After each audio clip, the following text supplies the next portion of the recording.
Boker Tov. On a une petite histoire pour commencer. Il y a un type qui était en train de marcher tranquillement dans la rue, puis il tombe dans une crevasse comme ça. Voilà, exactement. Ça commence mal. Alors on essaie de le faire sortir du trou, et puis il y a des gens qui sont autour et ils disent donne-moi la main, donne-moi la main. Le mec il réagit pas. Donne-moi la main, il réagit pas. Non, il y a quelqu'un qui passe et dit attends, je le connais 2 secondes. Il dit prends ma main. Et là le mec il réagit. Et vous ne connaissez pas, lui c'est un radin. Je lui dis de donner, il n'est pas capable. Je lui dis de le prendre, il est capable. Pourquoi est-ce que je dis ça? Parce que le début de la paracha, Veikru litrouma. Veikru, c'est prendre. Trouma, c'est donner. Quand tu donnes, bah, tu prends pas, tu donnes. C'est où tu prends, tu donnes. Ça ne peut pas aller dans les deux sens. Si Hachir et l'État, il nous aurait dit. Il y a le côté dépôt et le côté retrait. Il y a une histoire, on est vrai qu'il y avait une banque, puis il y avait deux queues. Une queue avec des hommes, une queue avec des femmes.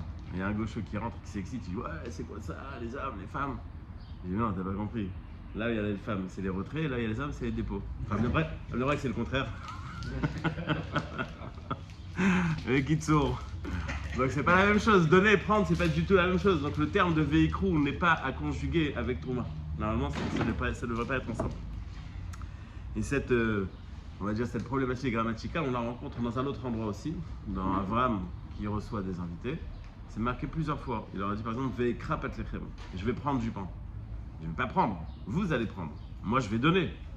Yukachna me'at ma'im. Je vais prendre de l'eau, je vais en donner.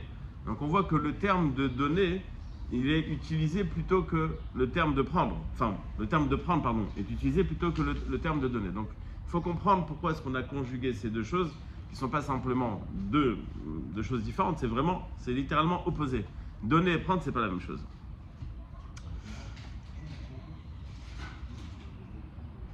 Pardon? Tu partages en deux le mot? J'ai pas compris. On va voir tout de suite. Quoi? C'est comme communauté, c'est ensemble, comme. Comprendre, prendre ensemble. Les gens qui ont fait du latin. Ouais. Tov. Alors première, on va voir qu'il y a en vérité 4 facettes au même yesod. Et après on rajoutera un dernier yesod. Mais il y a 4 choses qui vont confirmer la même idée.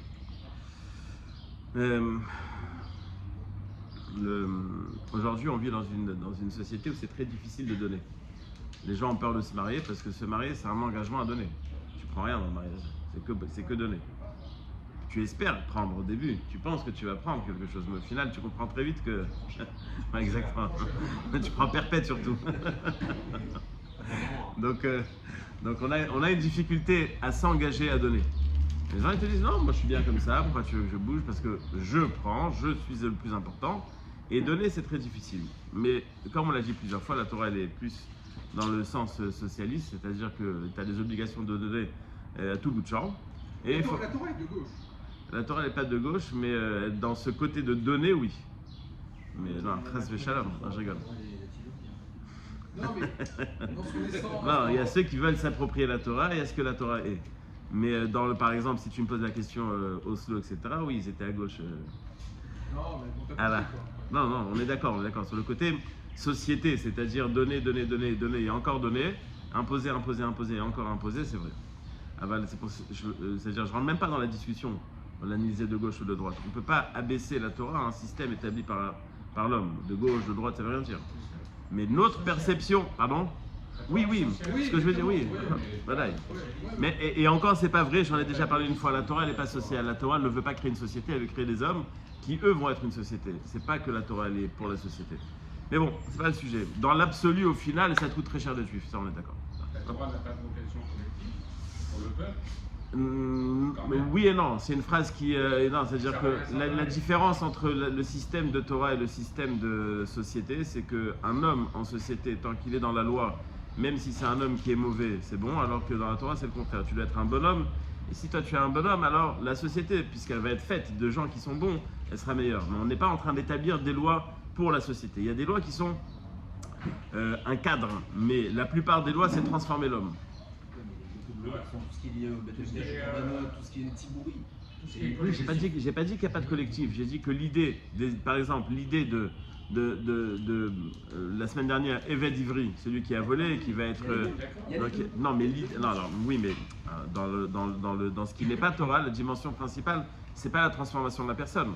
Fais ce que tu veux à condition que tu ne déranges pas la société. Tu peux être l'homme le plus pourri, mais à condition que tu ne déranges personne. Donc il n'y a pas de moussariout, il n'y a pas de valeur. La seule valeur, c'est ne dérange pas le collectif. Et pour ça que je dis que je ne rentre pas dans la question. Je ne veux pas rabaisser la Torah, une analyse par rapport à ce que nous on connaît, on établit est-ce que la Torah elle est là ou elle est là. C'est faux, la Torah elle est au-dessus de toutes les façons. On raconte qu'il y avait une fois un rav qui était avec son fils et il faisait les courses de Shabbat, ils avaient des chalotes. Il y a un pauvre qui vient le voir, il dit papa, le pauvre il dit au rav, donne-moi des chalotes. Bon, le gars il est embêté, oui, non, oui. Bon, il avait 5 chalotes, il leur donne 2. Il dit à son fils, alors combien de chalotes il vous reste? Il dit, 3. Il dit, non, 2. Ah, 3? Non, 2. Makara. Le père explique. Ce qu'on a donné, c'est du bien. Et ce bien qu'on a fait, c'est notre bien. C'est notre propriété. C'est quelque chose qui va jamais rester. Qui va rester à jamais. Par contre, ce qu'on va manger, ok, on avait, on n'a plus, quoi. C'est-à-dire, c'est quelque chose qui est là de passage. Donc, la vraie propriété, le vrai bien, c'est le bien. Le vrai bien au sens propriété, quelque chose que j'ai, c'est ce que je vais donner. Ce que je garde pour moi, c'est quelque chose que j'avais et qui s'efface un jour. Mais ce que je vais donner, c'est quelque chose qui ne s'effacera jamais. Le Abarbanel, qui est un Gaon en Torah, c'est aussi un génie respecté par les non-juifs jusqu'à qu'il se soit fait expulser d'Espagne avec tous les juifs. Il était ministre des Finances en Espagne et les autres ministres étaient jaloux, puisque c'était finances, c'était le plus important. C'était pas, il avait la clé des trésors, quoi. Et donc ils n'arrêtaient pas de dire au roi, c'est sûr qu'il tape dans la caisse, c'est sûr qu'il tape dans la caisse, c'est sûr qu'il tape dans la caisse. Bon, alors le roi il lui dit, écoute, tu vas me faire comment ça s'appelle ça, un bilan. Il y a un truc. Non, tu vas me. Tout est bien à toi. Il y a une déclaration comme ça. Voilà, déclaration de patrimoine. Prends quelques jours et dis-moi, viens, je peux te dire tout de suite. Il lui amène. Le roi il dit, attends, c'est pas possible. En salaire, t'as plus que ça. Ta maison elle coûte plus cher que ça. C'est pas possible que t'as que ça. Il lui a dit, mais t'as pas compris. Moi, je te donne pas la liste de ce que j'ai. Je t'ai donné la liste de ce que j'ai donné en tzedaka. Ça, c'est la vérité. Ça, c'est mes véritables biens. Tout ce que j'ai, tu peux me le prendre du jour au lendemain. Donc, ça n'a aucune valeur. Mais ce que j'ai réussi à transformer en donnant de l'argent aux autres, en aidant les autres, c'est ça mon vrai bien. C'est ça ma vraie propriété. Donc voilà, c'est ce que j'ai, c'est la seule chose que j'ai. Mounbaz, qui était un roi en Israël, c'est le fils de Hilani Amalka, a dilapidé l'argent qu'il avait hérité de ses parents. Et on lui a demandé qu'est-ce qu'il faisait avec cet argent. Il aidait beaucoup les pauvres. Alors ils lui ont dit, attends, tes parents ils ont amassé des fortunes et toi tu distribues. Alors il a répondu comme ça. Eux, ils ont gardé pour les autres, et moi, j'ai donné pour moi. C'est-à-dire quoi? Il a expliqué. Eux, ils ont gardé beaucoup d'argent. Mais un jour, tu peux avoir une saisie de la banque, tu peux faire une guerre, tu peux tout perdre. Donc t'as rien en fait. Donc ils ont gardé pour les autres. Moi, j'ai donné. Mais tout ce que j'ai donné, c'est pour moi, parce que tout ce que j'ai donné, tout l'argent que j'ai transformé en bien, encore une fois en bonté et pas en propriété, eh bien c'est ça ma véritable propriété. La seule chose que j'ai vraiment, c'est ce que j'ai été capable de donner. Ce que j'ai sous les mains, c'est pas quelque chose qui m'appartient, ça m'appartient au sens légal du terme, mais c'est pas une véritable propriété puisque c'est quelque chose qui peut disparaître alors que le bien que tu fais ne s'efface pas. Le Beth Halevi adapte cette idée à la question qu'on a posée initialement, c'est-à-dire quand tu donnes quelque chose, tu prends aussi quelque chose. Quand tu as donné de la tzedaka ou quand tu as aidé quelqu'un, ce que tu as donné, c'est un srout pour toi. Tu as gagné quelque chose. Donc quand on fait la valorisation de ce que tu as donné et ce que tu as reçu est beaucoup plus que ce que tu as donné. Ce que tu as donné est la chose la plus importante. Tu as un srout tellement grand que quand on parle de donner, alors on parle de prendre. Veikroulit Trouma, c'est quoi Veikroulit Trouma? Vous allez prendre. On ne va pas prendre, on va donner. Ah mais t'as pas compris. Donner c'est rien, prendre.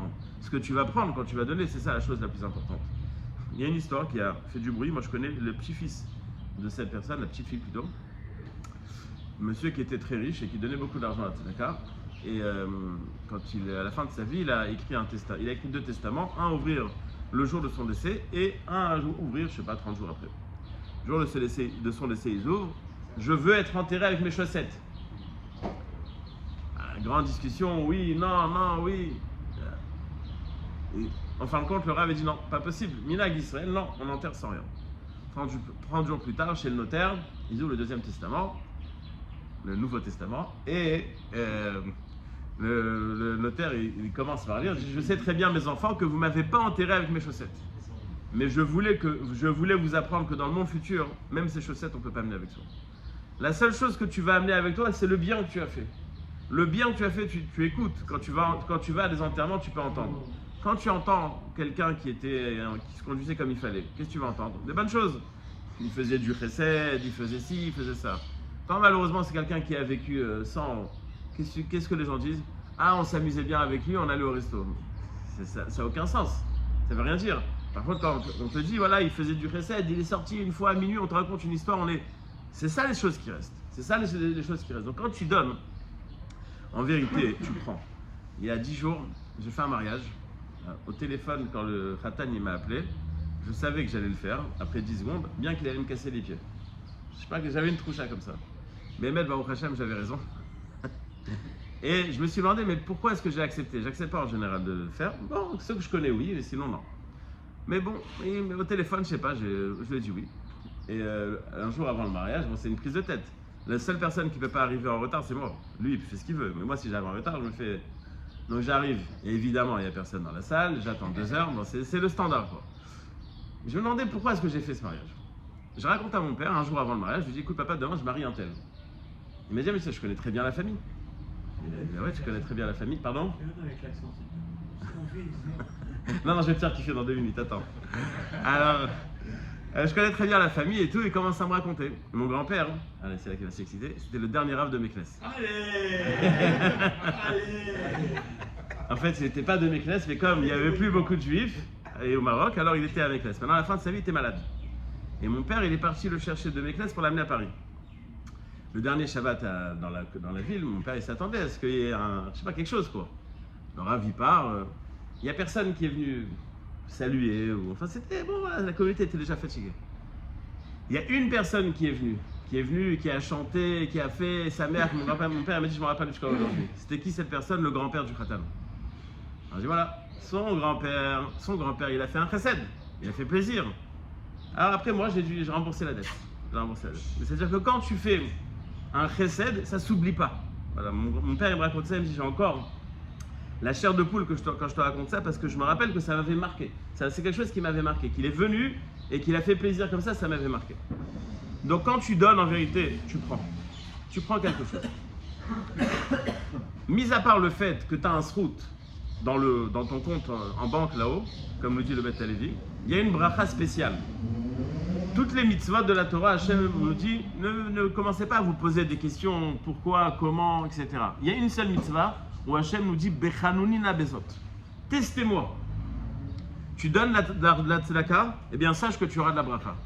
Et tu sais quoi? Teste, calcule, marque combien tu as donné et tu verras que tu vas recevoir. La seule mitzvah dans la Torah. Le Rabbi Lubavitch, il disait que les gens, ils ont peur de fatiguer Hachem. Mais fatiguez-le. Il a dit qu'il va être testé. Donne la tzedaka et tu verras, tu recevras. Donne cette tzedaka et tu verras, tu recevras. On dit ça sur le maaser ou sur la tzedaka? Sur le maaser, c'est la tzedaka. Maaser, c'est la mesure de la tzedaka qu'on donne. L'obligation de tzedaka, c'est une obligation. Il y a l'obligation de donner de la tzedaka. Combien? Maaser. Si tu veux t'enrichir, 20%. Mais il y a une mitzvah de tzedaka tous les jours, on prend la pièce qu'on donne, c'est le tzedaka qu'on s'en liquide de la mitzvah, mais le maaser, c'est encore une autre. Non. Le maaser, c'est une mesure de l'obligation de tzedaka. Ouvre le Shulchan Aruch, la première halakha de l'Ilchot Tzedaka, c'est ça. C'est un shiur. Un dixième. Et tu vas faire un calcul, 10%. Exactement. Maintenant, en général, nous, on ne le fait pas parce qu'on se dit, bon, un shekel, mais moi, j'ai vu des gens qui sont calculés au shekel. Ils mettent j'ai vu la vraie mon collègue, 50 agourot, il a un papier comme ça, avec 50 agourot, un shekel, il n'a pas un dixième. On a eu un débat l'autre fois là, sur ce sujet, pardon, la parenthèse, mais c'est sur ce que tu gagnes ou sur ton capital? Ce qui te reste. C'est pas mon capital. Est-ce que tu as en banque, tu dois donner 10%? Comment tu l'as eu en banque? Tu peux cumuler sur les différentes années. Quand tu as gagné, quand tu l'as rentré dans le compte, tu as payé. Il y a eu un vrai débat idéologique là-dessus l'autre fois. On disait, en fait, c'est comme les impôts. C'est l'ISF ou Quand tu gagnes 100, tu donnes 10 à minima. Entre 10 et 20. Okay, mais alors, nous, on a compris une autre chose sur une autre rave qui donne des cours régulièrement ici. C'est qu'en fait, c'est pas comme ça qu'on calcule. C'est en fait, ce que tu as sur ton compte en banque, tu dois donner 10% de ton capital. Mais j'ai pas compris comment est-ce que j'ai quelque chose dans mon compte en banque. C'est pas passé par C'est passé par l'étape du maaser quelque part. Pas forcément. Un héritage, par exemple. Alors, c'est arrivé, alors faut donner maaser, voilà. Un héritage. Sur ce que t'as pas donné Par maaser. exemple, Non, ça c'est une autre question ça. non, Ça c'est une autre question. Quels sont les révachim? Par exemple, je dépense 50%, il reste 50%. Putain, Je pourquoi je- redonne encore 50% alors que c'est pas rentré, que c'est de l'année dernière. Bah, pas du tout. L'argent sur lequel j'ai prélevé, c'est fini. C'est tout, c'est fini. C'est fini, il n'y a pas à prélever à chaque fois. Si tu as de l'argent dans ton compte ou dans tes actions et que ça continue à faire de l'argent, tes révachim, tu fais un calcul. C'est pas des rêves. Que des révachim. Non, mais si t'as vendu ton appartement pour acheter un autre appartement, ça s'appelle des rêvachim. Je crois que oui, quand tu l'as acheté à X et que tu l'as vendu à Y. Je crois que oui. Oui, mais c'est un peu tout l'immobilier. Ouais, bon, c'est une question après, c'est une Non, question. Jérôme, c'est pas la question. Tu gagnes 100 000, tu dépenses par mois, tu dépenses 150 000, est-ce que tu dois donner du mal? Non, ça c'est un autre problème. Ça, tu l'as donné 10 à un économiste et il t'explique comment on fait. Et ça veut dire quoi quand tu dis trouver Dieu? Ça veut dire quoi? Ça veut dire que Hachem, il te dit, si tu me donnes, je te rends. Fais le calcul, tu verras. C'est 20% ou 10%? 10% c'est le minimum, 20% c'est le maximum, sauf si tu es milliardaire. Ok, et donc tu donnes tes 10%, tu l'achèves, tu es en dette envers moi? Exactement. Bechadou nina bezot. La seule mitzvah. Hachem, il te dit, allez, s'engage et il te dit, je veux que tu vérifies. Fais le calcul, combien t'as donné? Et donc, Tu verras. Et si ça marche pas, c'est que tu as mal donné? Si ça marche pas, appelle-moi. Ça marche pas. Non, si ça marche pas, Ça marche pas. c'est que tu as mal donné. Ça marche pas. Il y a pas d'autre facteur, il y a pas d'autre facteur. Non, ça veut rien dire, ça marche. Ça veut dire quoi? Peut-être le mec C'est-à-dire qui que tu vas fait. pas tripler tes rentrées d'argent. C'est quoi ça marche? On te dit pas que tu vas faire un retour. Ce que t'as donné, tu si. Mais ce que Non, t'as ce donné, que t'as donné, tu Il y a reçois. un C'est pas. token, Mais il y a non. un token. Voilà, c'est une bonne question ça. Il y a un token ou pas? J'aime bien le type qui se dit, il pose une question et il dit c'est une bonne question ça. Est-ce qu'on peut imaginer un monde où il va nous L'idée à recevoir le. D'argent? Oui. Non. Chas shalom, on va perdre le goût à la vie. Il y a plein de facteurs. S'il n'y aura pas de l'argent, il y aura de l'or dur. C'est vrai, Il n'y a pas il y a des gens qui donnent la salle, il y a des pas bitcoins. de chose possible sans argent. Non, bah non. Chez les juifs, c'est argent et bouffe, les mitzvot. Ça, c'est deux sortes de mitzvot qu'il y a. Non, il n'y a pas de chose à faire possible sans argent. Ça marche. Non, il y a une possibilité de rendre service. Ça existe. C'est du recette. C'est du chesed. Le chesed et le tzaka, ils sont sous le même titre. C'est du chesed. La Gemara elle dit que Hachem il préfère le chesed que la tzedaka. Le chesed, ça peut être fait aux riches et aux pauvres, ça peut être fait aux vivants et aux morts, et ça peut être fait sans argent. Alors que la tzedaka, c'est que aux pauvres et vivants. Tov, deuxième facette. Donc, quand on fait une bracha, quand on fait une mitzvah, pardon, il y a une bracha spéciale. J'avais vu une histoire qui m'avait marqué. Une personne chez qui on a toqué vendredi, jeudi, je sais pas, un monsieur qui dit écoute, j'ai rien pour Shabbat, est-ce que tu peux m'aider?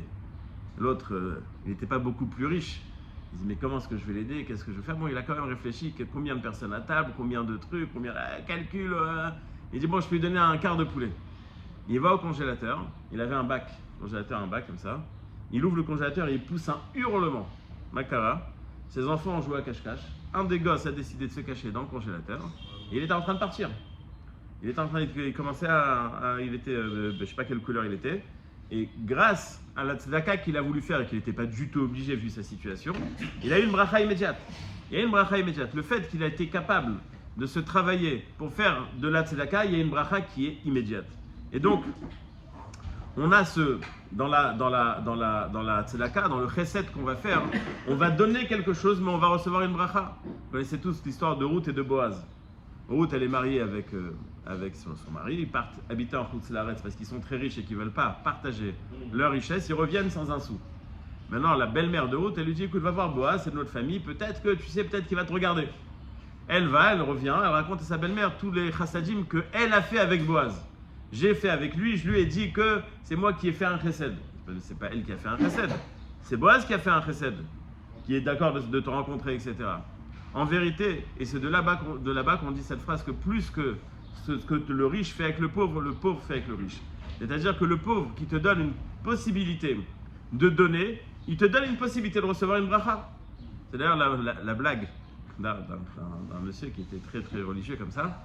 Et puis il dit cette année j'ai passé un Purim formidable. Il prend un pauvre formidable. Il dit j'ai trouvé un pauvre, un vrai pauvre. Alors je dis, bah dis-moi c'est qui? C'est fou quoi, je le garde pour moi. C'est mon pauvre genre. Parce que c'est ma bracha. Bon, évidemment, c'est pas une bonne approche. Évidemment que si tu connais quelqu'un qui est dans le besoin, il faut dire, comme ça les gens peuvent l'aider. Mais le pauvre à qui tu donnes du chesed, en fait, il te rend service. D'ailleurs, l'appellation de matanot laevionim, c'est pas matana. Matana, à qui tu offres un cadeau?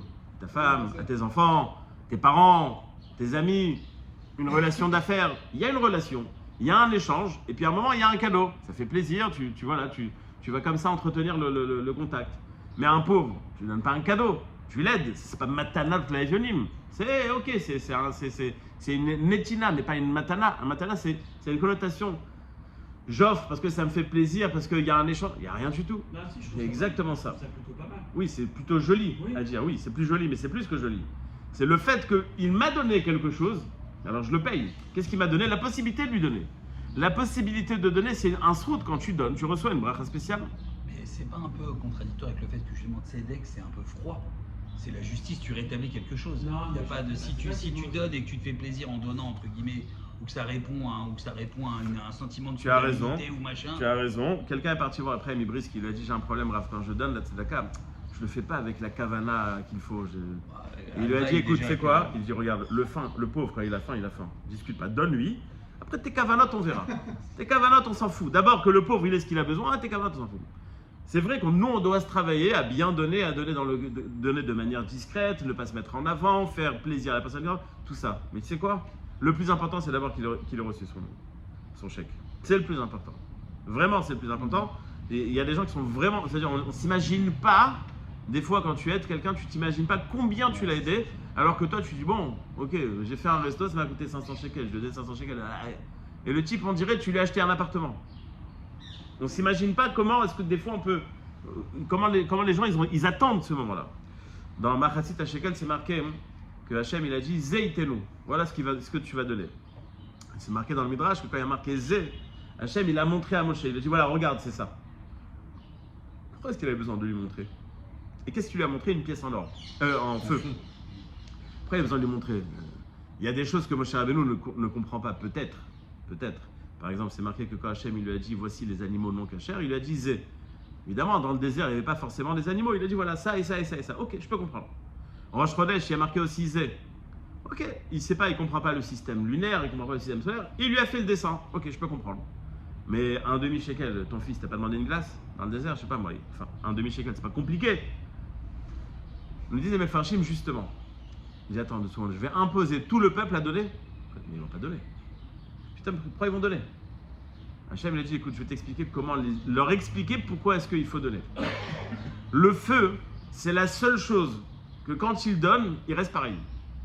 Tu as du feu, tu vas allumer une autre cheminée, tu auras x2, encore une fois, x3, x4. Dis au peuple juif que quand ils donnent, ça se propage. Ils perdent rien du tout. Il y a une bracha spéciale. Donc donner, c'est prendre. Dans le sens où quand tu donnes, en vérité, tu n'as rien perdu. Parce que toi, tu es resté pareil. Il y a seulement quelqu'un qui a gagné au passage.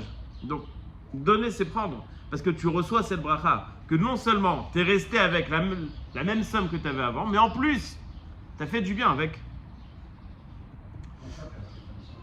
Parce que tu as une bracha. Tu as une bracha spéciale. Ah, mais si, tu la vois. Tu la vois. Ah, si. Fais l'expérience, tu vois. J'ai dit ça pour te taquiner. Il y a quelques années, il y a 20 et quelques années, il y avait une période où quand j'étais à l'Eshiva, mes parents ils savaient que quand je les appelais Stam en plein milieu de la journée, c'est qu'il y avait un attentat.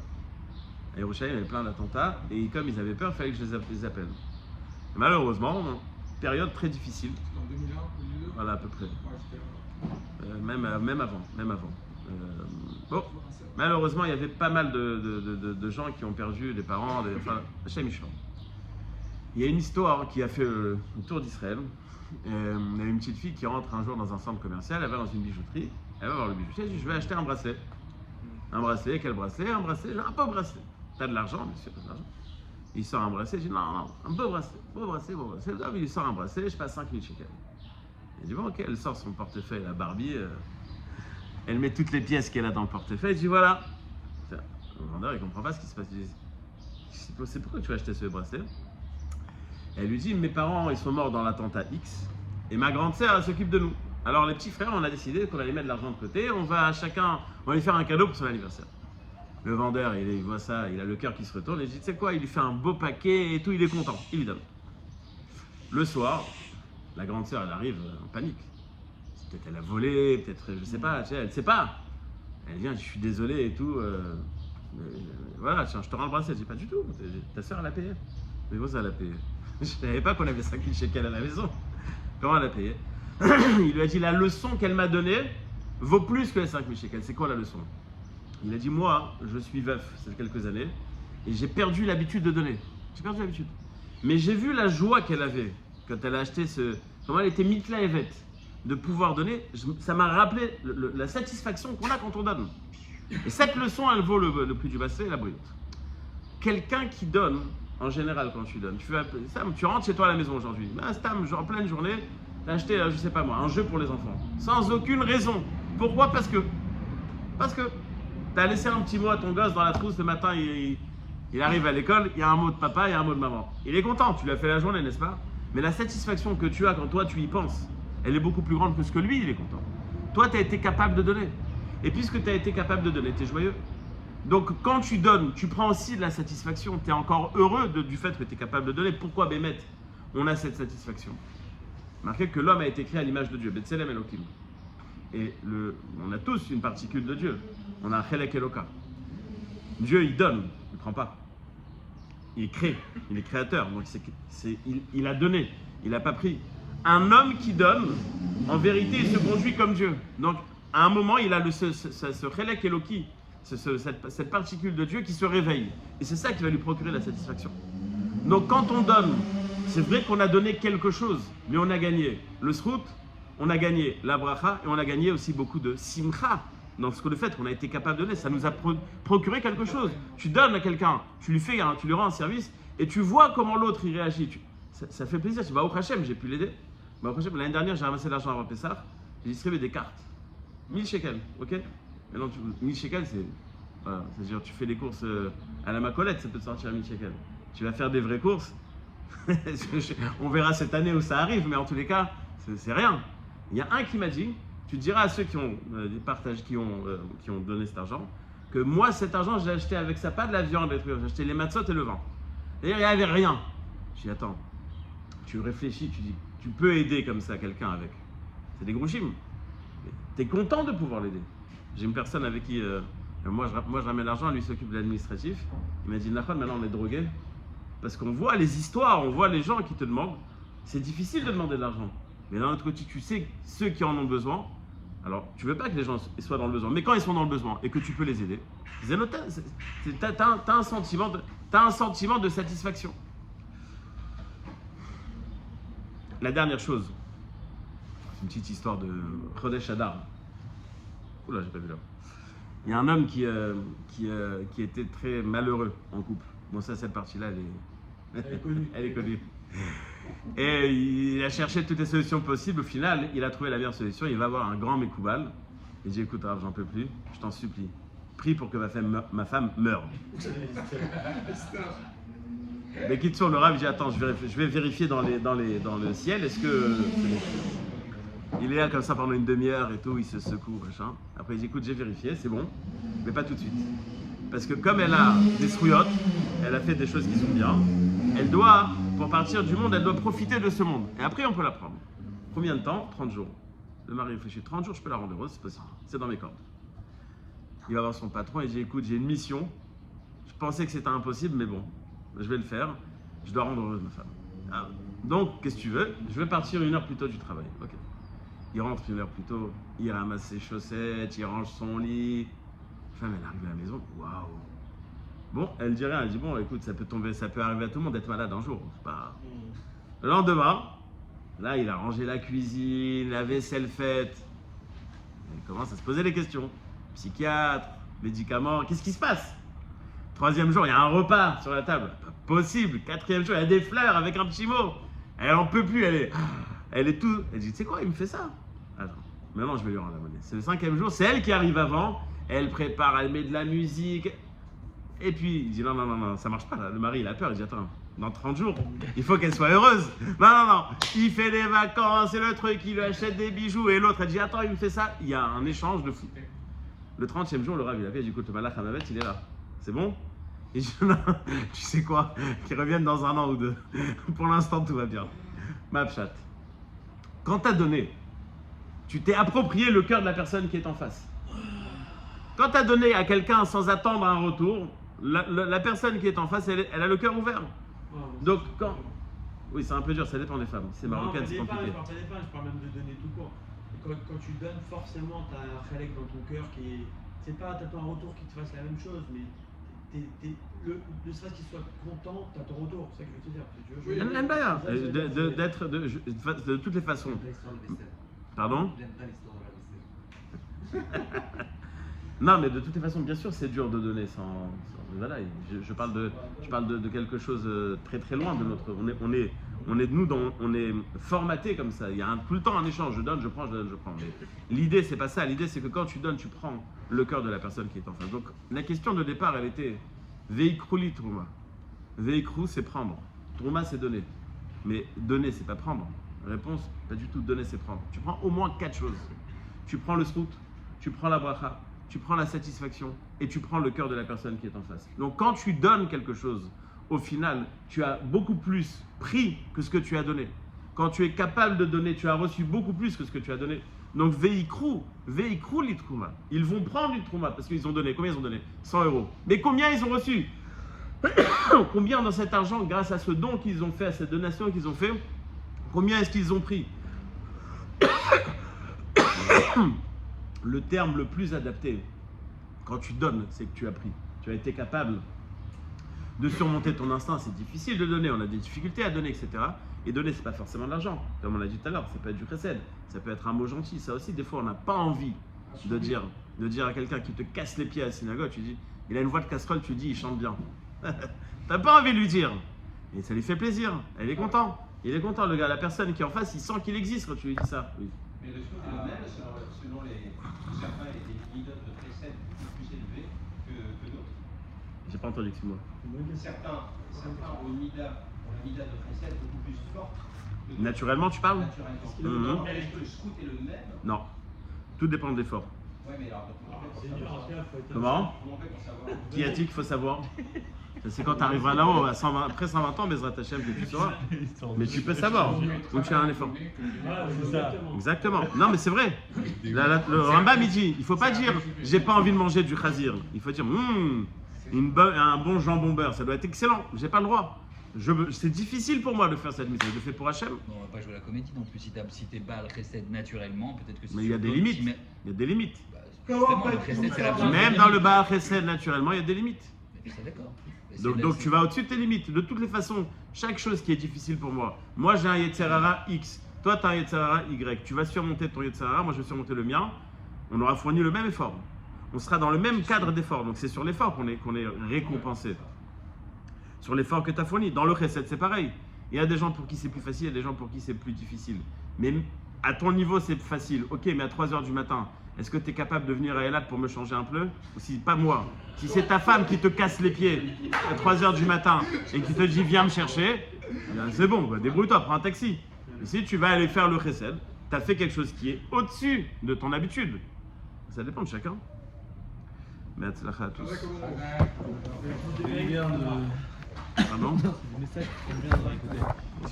Ah, j'ai oublié.